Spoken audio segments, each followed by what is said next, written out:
Nah, Bapak Ibu, tema saya malam hari ini adalah Shalom. Nah, Bapak Ibu pasti sering mendengar kata ini, bukan? Orang Kristen berpikir Shalom itu seperti selamat pagi, selamat siang, selamat malam, tapi itu sapaan orang Kristen gitu ya, sehingga pakai Shalom gitu loh. Tetapi tahukah Bapak Ibu bahwa di balik kata Shalom ini ada makna yang sangat luar biasa. Dan ketika kita melepaskan perkataan Shalom, maka Bapak Ibu yang menerima, atau kita misalnya mengucap, misalnya saya malam ini mengatakan Shalom, Bapak Ibu harus jawab. Walaupun mungkin nggak kedengaran, Bapak Ibu tulis di kolom komentar, atau Bapak Ibu katakan Shalom. Karena ketika saya akan menjelaskan arti Shalom itu. Dan ketika Bapak Ibu menerima Shalom saya, maka Shalom itu akan jadi milik Bapak Ibu. Shalom itu akan Bapak Ibu terima dengan mengatakan Shalom juga. Ya, coba semua katakan Shalom. Coba saya ucapkan Shalom. Kalau orang ada terjemahan lain, orang sana berkata kalau orang bilang has Shalom atau apakah kamu punya Shalom, lalu kita jawab Shalom. Tapi malam ini saya katakan seperti biasa, Shalom, bukan pakai Y ya Bapak Ibu, tapi A, H, ya. Jadi Shalom, hotel, Shalom, ya itu ya. Shalom Bapak Ibu jawab Shalom, ya. Dan itu tanda Bapak Ibu sudah menerima Shalom. Haleluya. Kalau saya nanti jelaskan tentang Shalom, Bapak Ibu akan semakin semangat mengucapkan kalimat ini. Karena ini kalimat yang sangat powerful, ya. Kata Shalom, ya, ini sebuah literatur menyatakan, itu pertama kali muncul di dalam Kejadian 15 ayat 15. Pada saat Allah berjanji kepada Abraham bahwa keturunannya akan menjadi seperti bintang di langit dan pasir di laut, ya. Tetapi satu waktu kemudian keturunan Abraham ini akan mengalami perbudakan oleh satu bangsa dalam jangka waktu yang cukup lama. Dan ketika semua itu terjadi, Tuhan berjanji bahwa Abraham akan pergi kepada nenek moyangnya dengan sejahtera atau shalom. Jadi dalam hal ini artinya Abraham akan mengalami ketenangan. Walaupun itu dalam rest in peace gitu ya. Makanya sering kita lihat RIP ya, rest in peace, beristirahat dalam shalom, dalam ketenangan, dalam damai ya. Tapi selama kita hidup, janji ini juga datang kepada kita. Kalimat ini, kata ini datang kemudian di dalam Kejadian 29 ayat 6.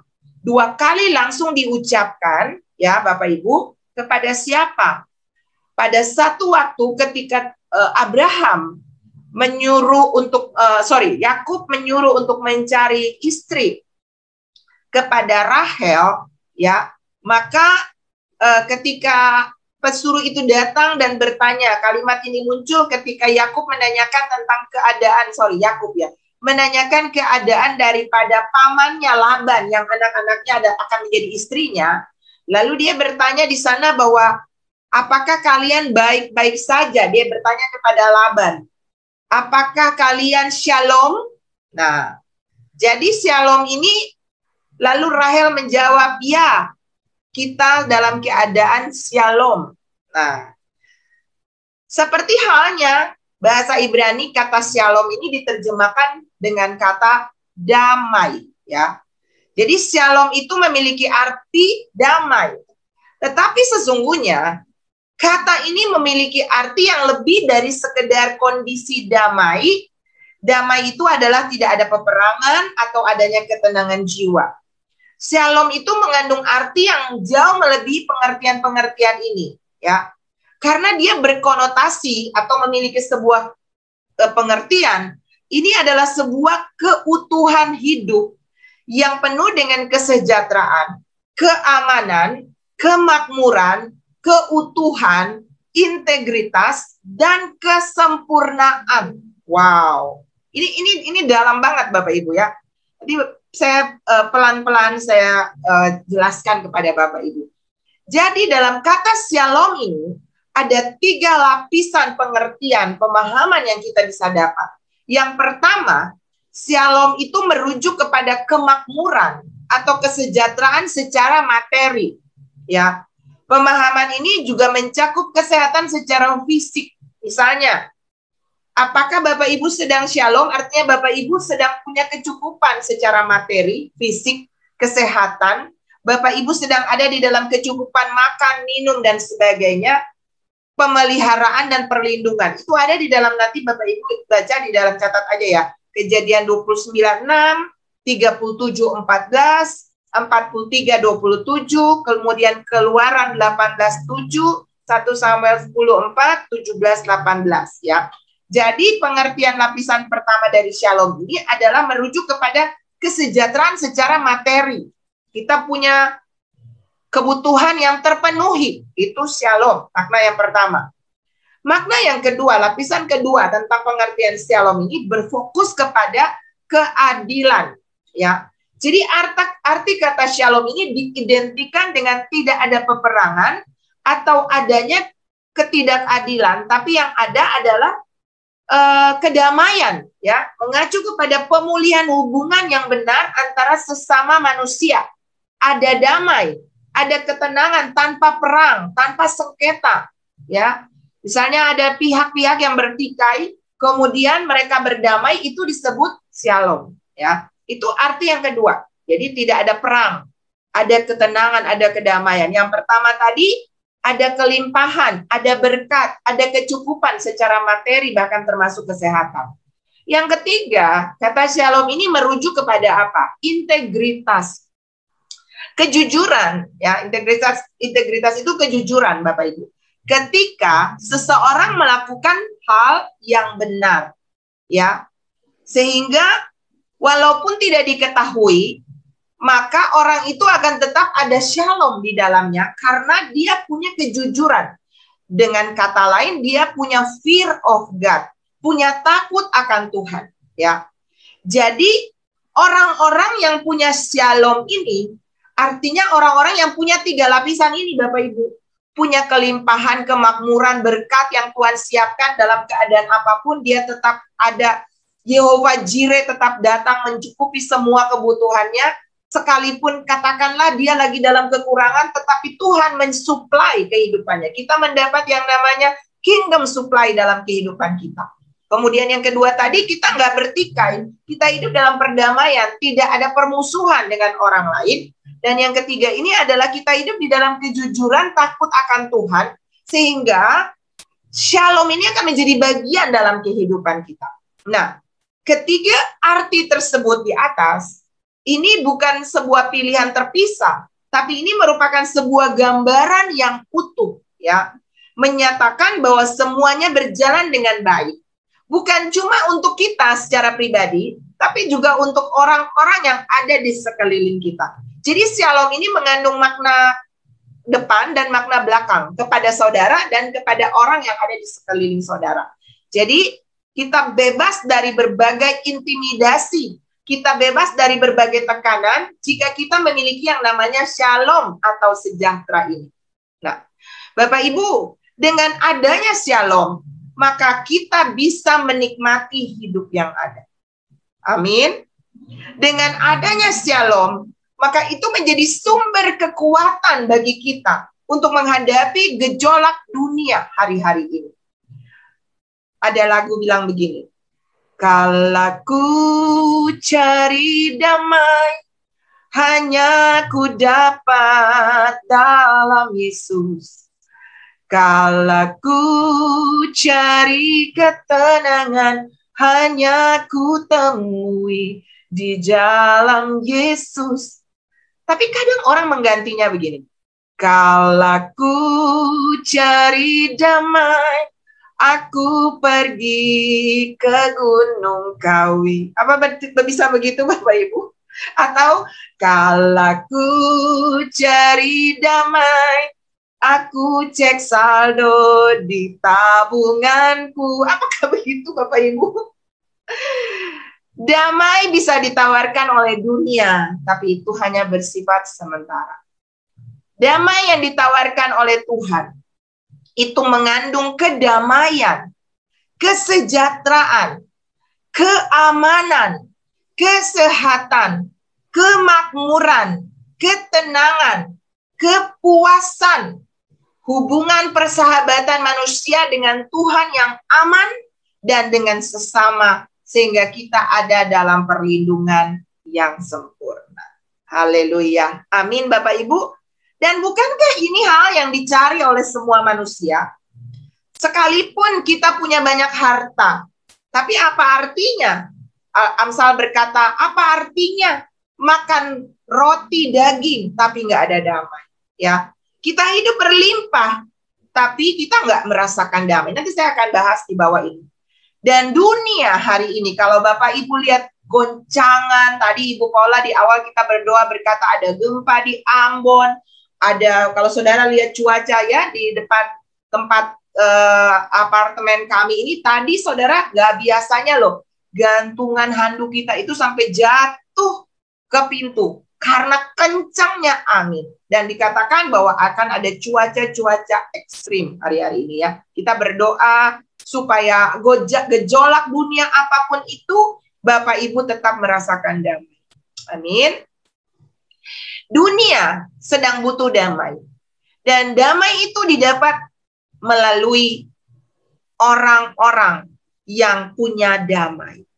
Sebab itu Bapak Ibu Saudara dan saya harus menjadi yang namanya peacemaker. Katakan peacemaker. Peacemaker itu apa? Kita harus menjadi pembuat damai, pembawa damai. Ya, bagaimana kita mau membawa damai kalau kita sendiri nggak punya damai? Ya kan Bapak Ibu? Kita perlu punya damai. Karena Matius 5 ayat 9 berkata, berbahagialah orang yang membawa damai, karena mereka akan disebut anak-anak Allah. Ya, ada banyak saudara, saya tuh, saya tadi ditegur Tuhan ya. Saya tuh, biasanya saya buka YouTube itu untuk cari khotbah, untuk saya tuh dengar. Tetapi, ya saudara, ada satu hamba Tuhan berkata bahwa nabi palsu itu bukan manusia, tapi nabi palsu itu ternyata adalah media, ya. Karena dia menyebarkan berita-berita hoax, berita-berita bohong, berita-berita yang membuat orang benci, membuat orang marah, membuat orang akhirnya jadi penuh dengan berbagai tipu sana, tipu sini. Dan itu adalah berita-berita palsu yang dipancing untuk membuat mereka punya subscribernya jadi banyak. Dan saya kadang terjebak di dalamnya ketika saya melihat sebuah judul, lalu saya mencoba untuk membuka dan aduh ini tipuan gitu ya. Dan Tuhan akhirnya tadi tegur saya bahwa ngapain juga kamu melihat berita-berita yang membuat kamu jadi terpancing dan sebagainya Bapak Ibu. Hati-hati dengan input hari-hari ini Bapak Ibu ya. Karena itu bisa menghilangkan damai sejahtera kita. Dan media ini harus dikuasai oleh peacemaker, bukan oleh orang-orang yang membuat troublemaker ya. Di dunia ini ada 3 golongan manusia Bapak Ibu kan.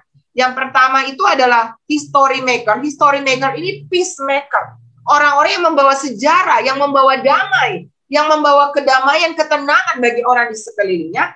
Tapi ada orang-orang yang disebut zero man. Zero man itu apa? Manusia nol. Nggak ada pengaruh. Dia nggak bikin apa-apa. Ada nggak pengaruh, nggak ada juga nggak pengaruh. Tapi yang ketiga yang berbahaya hari-hari ini adalah troublemaker, pembuat masalah. Selalu mencari masalah ya Bapak Ibu. Kalau kita lihat di YouTube itu ya, berita-berita yang orang berani mengata-ngatai hamba Tuhan, orang berani mengungkit-ungkit aib-aibnya orang, udah nggak tanggung-tanggung, nggak malu-malu. Dan ini adalah benar-benar kita ada di era 2 Timotius 3 berkata tentang keadaan manusia pada akhir zaman. Betul-betul sedang terjadi. Manusia udah jadi garang, manusia udah jadi pemfitnah, manusia udah jadi orang-orang yang tidak mempedulikan agama, tidak tahu yang baik, tidak dapat mengekang diri, melakukan yang jahat dan berpikir itu dia sedang melakukan sebuah kebaikan. Ini kejahatan, saudara. Dan itu bisa membuat kita kehilangan damai. Kita bisa membuat menjadi orang yang hidup nggak nyaman dengan kondisi hari-hari ini, saudara. Nah, malam ini saya mau mengajak Bapak Ibu, bagaimana bisa memiliki damai atau shalom dalam kehidupan kita.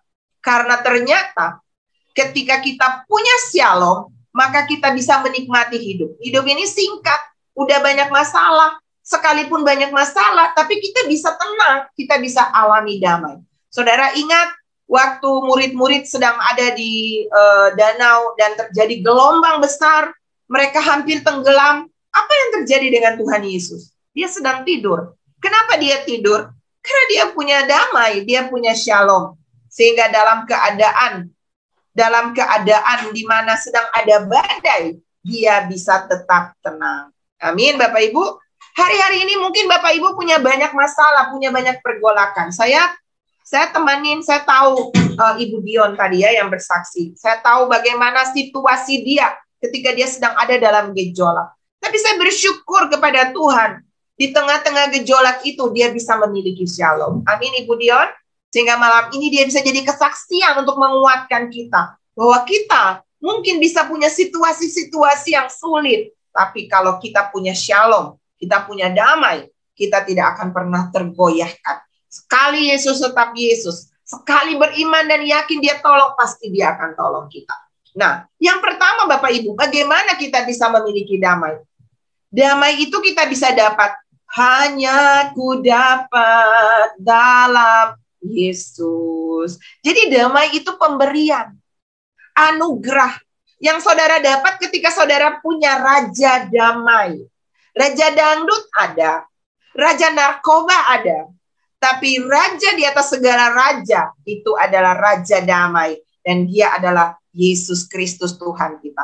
Kalau dia memerintah di hati saudara, saudara mengizinkan dia masuk menjadi Tuhan dan Raja, maka kerajaan damai memenuhi saudara. Saudara akan dikuasai oleh kerajaan damai yang rajanya namanya Yesus. Maka apapun badai yang datang dalam hidupmu, Anda tidak terkalahkan karena saudara punya Raja damai di dalam saudara. Dia akan memerintah, menghardik badai. Saudara ingat waktu Tuhan Yesus dibangunkan oleh murid-muridnya. Yesus, kami mau tenggelam. Lalu Yesus katakan apa? Badai, tenang. Angin, tenang. Dan seketika itu juga tenang. Wow. Apa badai yang saat ini menghantam saudara? Undang Yesus dalam hidupmu. Maka dia akan meneduhkan badai dalam kehidupan saudara. Mazmur 29 ayatnya yang ke-11 berkata, Tuhan kiranya memberikan kekuatan kepada umatnya. Boleh multimedia tunjukkan? Mazmur 29 ayatnya yang 11. Tuhan kiranya memberikan kekuatan kepada umatnya. Tuhan kiranya memberkati umatnya dengan sejahtera. Ya, Tuhan yang memberkati kita dengan sejahtera. Terjemahan bahasa Inggris King James Version-nya berkata, The Lord will give strength unto his people. The Lord will bless his people with peace. Ya, jadi Tuhan yang akan memberikan kekuatan kepada umatnya. Dan Tuhan akan memberkati umatnya dengan damai sejahtera. Saya mau bilang ini kepada saudara. Kalau saudara pergi ke suatu tempat ibadah, walaupun onsite atau online, jangan keluar sebelum saudara menerima berkat terakhir, blessing dari Tuhan, yaitu damai sejahtera. Makanya, akhir dari ibadah biasanya kan ada Tuhan memberkati engkau, damai sejahtera, sukacita turun. Itu saudara perlu terima. Mungkin saudara pikir, itu cuma kata-kata doang. No, Bapak Ibu. Ketika itu dilepaskan, ketika hamba Tuhan melepaskan shalom damai sejahtera, itu pergi dan tidak akan kembali sesuai dengan firman Tuhan. Firman Tuhan itu pergi dan akan melakukan apa yang diperintahkan. Saudara langsung terima 3 lapis tadi. Saudara menerima berkat kelimpahan, berkat kesejahteraan, saudara terima berkat takut akan Tuhan, saudara terima integritas untuk saudara hidup dalam kebenaran dan penuh damai, dan saudara akan terima damai yang membuat saudara tidak hidup di dalam perselisihan satu dengan lain. Itu powerful banget, saudara. Ya, jadi Tuhan yang akan memberikan. Semua usaha manusia, termasuk agama, itu sia-sia untuk kita bisa menemukan damai. Kalaupun ada, itu hanya sementara. Karena shalom itu adalah anugerah Tuhan. Itu adalah berkat Tuhan yang Tuhan berikan kepada umat yang menjadi miliknya.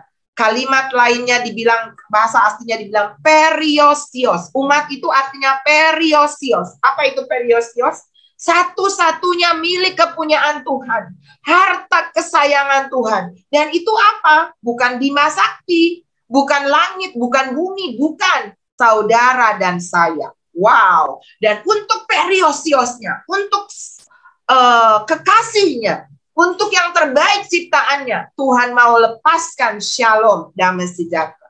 Dan malam hari ini, beberapa di antara saudara yang sedang galau, saudara sedang ada dalam pergumulan-pergumulan hidup dan membuat saudara mungkin tertekan. Tapi ketika firman ini dilepaskan, ketika saya sedang menyampaikan firman ini setiap perkataan yang mengandung kuasa yang Tuhan sedang berikan, yaitu firman-Nya. Dan saudara terima dengan iman, saudara akan mengalami damai yang luar biasa. Saudara yang mungkin selama ini susah tidur, malam ini saudara akan memiliki damai untuk beristirahat dengan tenang. Saudara, saya pernah mengalami itu dalam hidup saya. Saya pernah stres, depresi terselubung, saya kehilangan damai. Saya punya rumah, saya punya suami, saya punya anak, saya dipercayakan untuk menggembalakan. Saya bisa mengajar orang lain, tapi saya kehilangan damai. Kok bisa? Kok bisa seperti begitu? Karena apa? Karena saya mengizinkan masalah melampaui, mengamati, melihat Tuhan yang besar. Tapi saya bersyukur sama Tuhan. Saya periosios. Tuhan tidak membiarkan. Alkitab berkata, 7 kali orang benar jatuh, dia tidak dibiarkan tergeletak. Tapi Tuhan akan menopang dia. Saudara katakan amin. Tulis di kolom komentar amin. Saya tidak akan tergeletak, sebab Tuhan yang menopang saya. Dan saya mau kasih tahu kepada saudara, bahwa saudara dan saya ditebus dengan darah yang mahal, yaitu darah Yesus. Untuk apa? Jaminan untuk saudara menerima yang namanya shalom. Karena saudara adalah miliknya Tuhan. Hari-hari ini dunia sedang penuh dengan goncangan, berbagai tekanan, masalah. Saudara, beberapa waktu lalu anak saya dirumahkan karena ada temannya yang kena COVID. Tadi saya dengar kabar ada teman saya yang anak-anaknya dipulangkan karena di sekolahnya banyak anak-anak yang kena COVID. Orang mulai panik lagi, ya, mulai muncul lagi vaksin dan sebagainya, saudara, ya. Memang ke depan tidak akan aman dan terus aman. Justru ketika semuanya dibilang aman, damai, saudara perlu waspada. Karena apa? Itu tanda bahwa sebentar lagi Tuhan akan segera datang.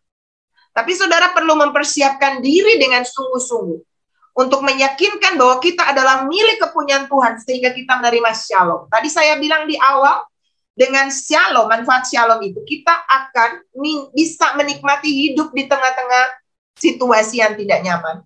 Yang kedua, itu kekuatan yang dari Tuhan untuk saudara bisa bertahan di dalam musim-musim yang sulit ini, Bapak Ibu. Kita mau cari ke gunung, nggak akan dapat damai. Tapi kita perlu datang, ya, untuk Tuhan. Untuk Tuhan yang akan memberikan damai kepada Bapak, Ibu, Saudara, dan saya. Makanya, sebelum Tuhan Yesus terangkat ke surga, dia tahu bahwa kita nggak akan mampu hidup tanpa damai. Lalu dia kasih warisan yang luar biasa. Boleh tunjukkan di dalam Yohanes 14, ayatnya yang ke-27. Dikatakan di sana, damai sejahtera kutinggalkan bagimu. Boleh tunjukkan multimedia, Yohanes 14 ayat 27. Damai sejahtera kutinggalkan bagimu. Damai sejahtera kuberikan kepadamu. Dan apa yang kuberikan tidak seperti yang diberikan oleh dunia kepadamu. Janganlah gelisah. Gelisah itu galau, stres, depresi, dan gentar hatimu.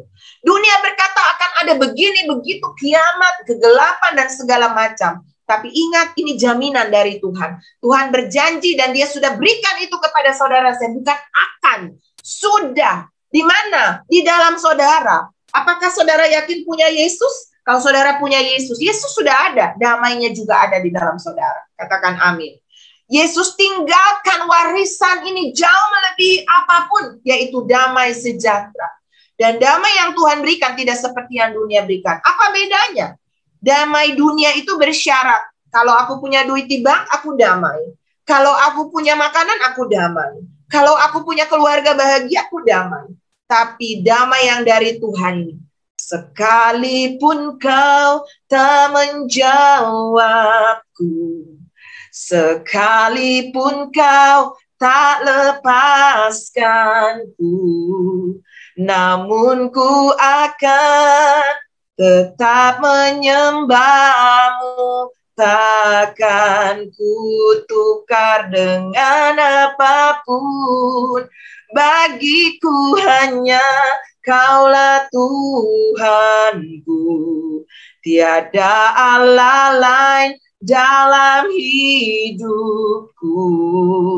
Takkan berhenti, ku kan memujimu, takkan ku berhenti menyembahmu.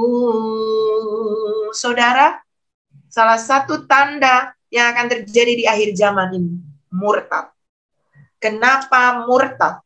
Karena orang kehilangan damai, galau, stres, tidak tercukupi kebutuhannya, kehilangan pegangan. Orang akan menyangkal Tuhan hanya untuk sepiring nasi.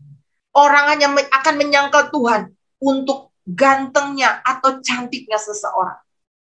Akan terjadi hari-hari terakhir ini. Tapi saudara berani berkata, sekalipun Tuhan belum menjawab saya, sakit belum sembuh, pertolongan belum datang, sekali Yesus tetap Yesus. Maka saya kasih tahu buat saudara, di tengah badai, shalom akan tetap datang bagi saudara. Shalom Tuhan akan berikan kepada saudara. Amin. Amin Bapak Ibu. Terima Yesus dalam hidupmu, maka Dia akan menyertaimu sampai Maranatha.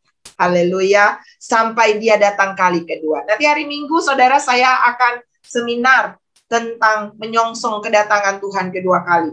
Ya, kami di onsite di APL Tower, tapi kami akan buat juga secara online, ya Bapak Ibu ya. Jadi kita webinar juga, seminar dan webinar. Jadi Bapak Ibu juga bisa bertanya, kenapa? Kita perlu persiapan supaya kita tahu di mana sekarang kondisi dunia ini, dan kita akan kemana, dan bagaimana kuat dalam situasi ini. Yang kedua, untuk kita memiliki damai, yang pertama punya Yesus, yang kedua, kita harus hidup tertib dan teratur, disiplin, tidak sembarangan.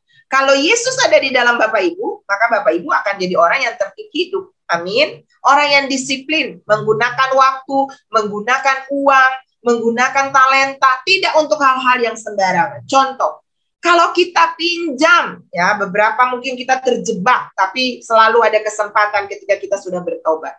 Kita pinjam, kita lebih besar pasak dari tiang, kita konsumtif, kita berbelanja, dan akhirnya kita terlibat hutang. Kita nggak bisa bayar.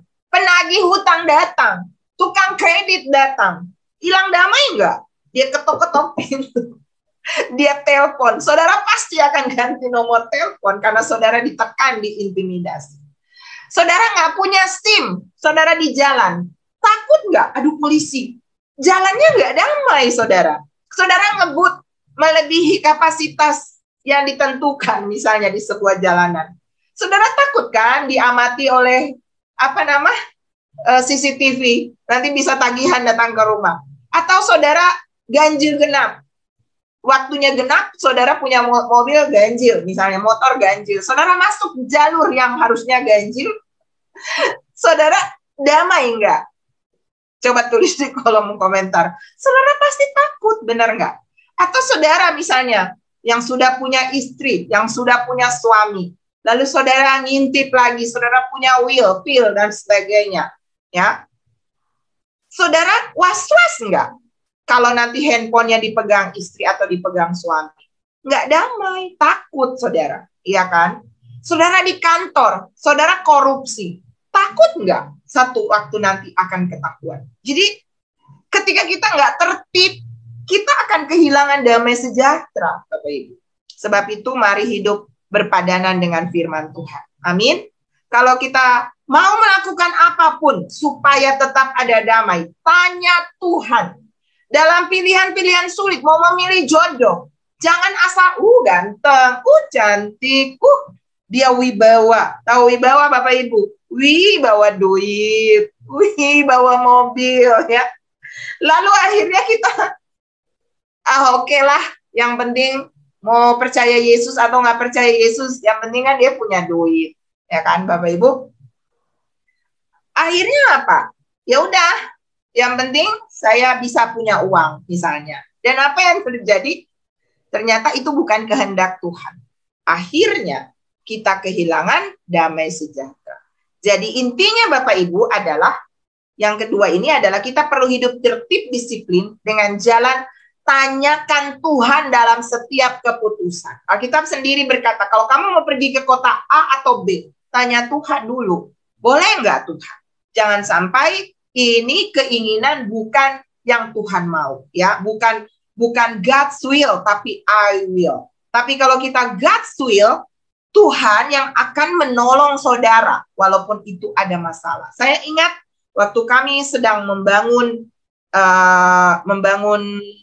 Bapak Ibu, gereja, ya. Saya ingat beberapa orang, ya, mereka berkata mereka mimpi gereja itu harus jual, ya. Ada yang bilang, ya pokoknya banyaklah pendapat seperti begitu.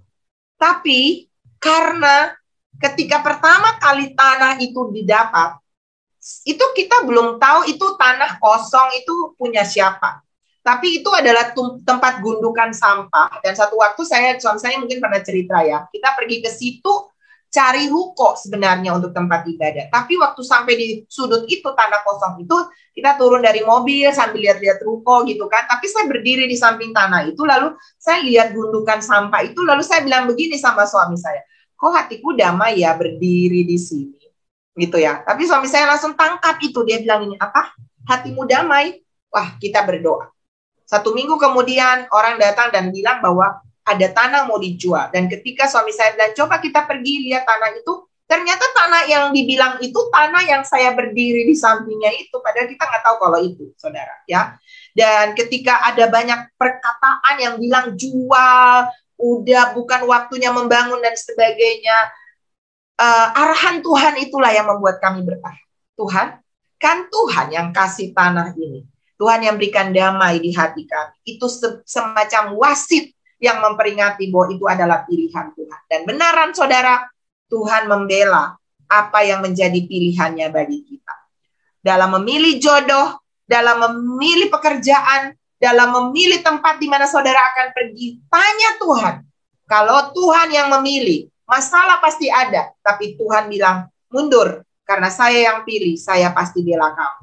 Amin.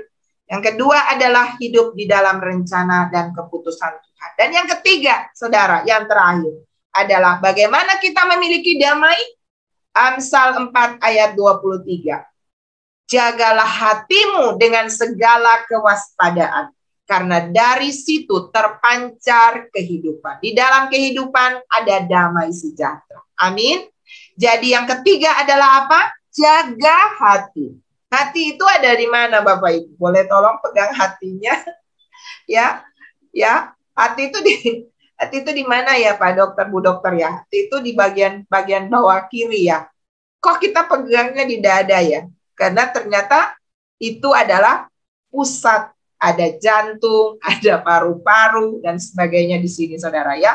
Jadi hati itu pusat kehidupan. Ternyata di dalam hati ada pikiran, ada kemauan, ada kehendak yang harus dijaga. Bagaimana cara menjaganya? Dengan firman Tuhan. Karena firman Tuhan berkata di dalam Mazmur 119 ayatnya yang ke-9 dan 11 berkata, dengan apakah seorang muda mempertahankan kelakuannya bersih? Dengan menjaganya sesuai dengan firman-Mu. Dengan segenap hatiku aku mencari Engkau. Janganlah biarkan aku menyimpang dari perintah-perintah-Mu. Dalam hatiku aku menyimpan janji-Mu, supaya aku jangan berdosa terhadap Engkau. Jadi Bapak Ibu, ternyata dengan menjaga hati kita selaras dengan firman, kita menyimpan firman di dalam hati kita, maka firman itulah yang akan menjaga saudara di dalam damai sejahteranya. Haleluya.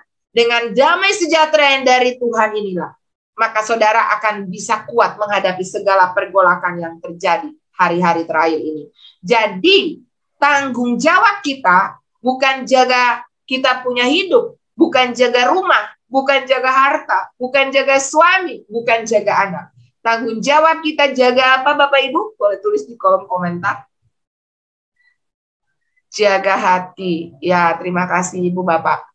Tanggung jawab saudara dan saya jaga hati. Ya, amin. Nanti Tuhan yang bertanggung jawab jaga hidup kita. Semua yang kita punya, harta benda, keluarga, pelayanan, pekerjaan, Tuhan yang jaga. Bukankah Dia berjanji, aku akan melindungi engkau, aku akan memberkati engkau, aku akan membawa engkau. Lihat itu di dalam Mazmur 91. Saya mau baca ini, dan ini jadi bagian dari kehidupan Bapak Ibu. Terima dengan iman dan miliki ini dalam hidup saudara. Bagi Bapak Ibu yang jaga hati, maka Tuhan akan jaga saudara. Dan Mazmur 91 ini akan menjadi bagian bagi Bapak Ibu. Orang, baca nanti sama-sama dengan saya. Orang yang duduk dalam lindungan yang maha tinggi. Boleh ditunjukkan multimedia. Dan bermalam dalam naungan yang maha kuasa. Akan berkata kepada Tuhan, tempat perlindunganku dan kubu pertahananku, Allahku yang kupercayai. Wow, amin. Tuhan jadi tempat perlindungan dan kubu perlindungan saudara. Sungguh, Dialah yang akan melepaskan engkau dari jerat penangkap burung, dari penyakit sampar yang busuk termasuk COVID-19, saudara. Dari penyakit sampar yang busuk, dengan kepak sayapnya, Ia akan menudungi engkau di bawah sayapnya. Engkau akan berlindung. Kesetiaannya ialah perisai dan pagar tembok.